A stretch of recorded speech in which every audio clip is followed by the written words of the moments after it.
a case study which is based on Unit 2, and the topic that my students are going to take is shallow networks. My students Sriranjani, Dalvina and Ritula are going to take a topic and a case study which is based on this topic. So case study is one of the internal part and one of the most important thing in SNS institutions which we are engaging in each and every part of students' life just to engage themselves to get connected through many of the industry related examples and case studies which is related to that, so that the students get connected with all those kinds of activities. So let us see like how my students are going to explain this topic in an efficient way. Thank you. Hey everyone, today we are discussing a case study on shallow networks. To start off, can anyone give a quick explanation of what a shallow network is, how it works? That has only one or few hidden layers. Typically, just one hidden layer between the input and the output. The main feature of shallow networks is their simplicity. They are called as shallow because they have a small depth compared to deep learning models which have many hidden layers. This makes them less powerful for handling complex tasks but faster to train simpler problems. Like to add that shallow networks are often used for tasks where the problem is relatively straightforward and the data is simpler. For example, they are great for linear classification or basic regression tasks. But as problems are more complex like image recognition and or natural language processing, shallow networks typically struggle because they can't model non-linear patterns as effectively as deep networks. Now let's talk about a specific example for the case study. In this case study, the researchers tried using a shallow network for a digit recognition task. They used a simple network with one hidden layer to classify and return digits. Do you think a shallow network is well suited for this kind of task? It depends on the complexity of the digits. For a clear and straightforward example where the digits are neatly written and do not need much variation, shallow networks can work just fine.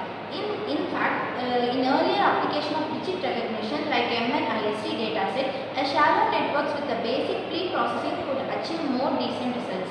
But once the handwriting becomes more complex with skewed or noisy images, the shallow networks struggle because it can't extract high-level pictures as well as explain deeper models.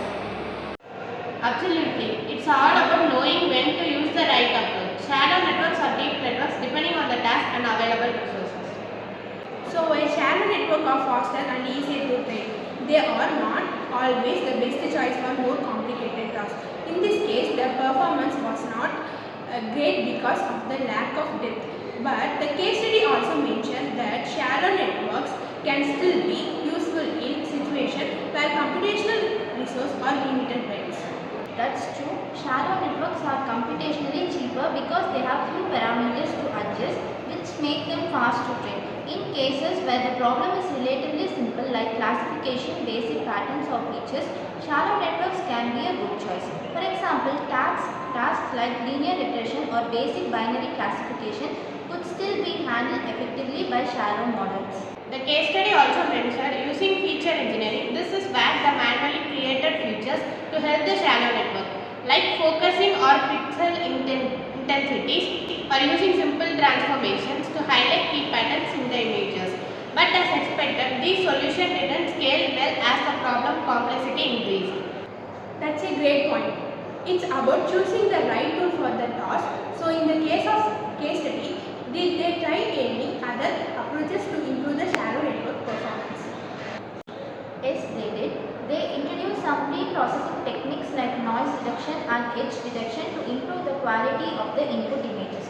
This helped the shallow networks to recognize pattern more easily. However, even with these improvements, they still need to reach the accuracy. Exactly. In this case study, the researchers found that while a shallow network performed well on basic cases, it didn't generalize as well when the digits are written in different styles or orientations. A hidden single layer simply couldn't capture all the intricate patterns in the data. This is when they realized that for more complex, varied handwriting, they would need a deeper network with more layers to improve accuracy. To sum up, while shallow networks have their limitations, particularly with complex, non-linear problems, they are still useful in simpler tasks or in the resource-constrained environment. The case studies highlight both the strength and the weakness of the shallow networks and show how they can be stepping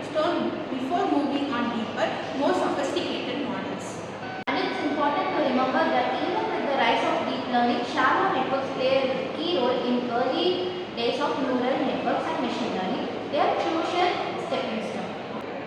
In this case study discussion, the students explore the practical application and limitations of shallow network, using the context of the digital recognition task as an example.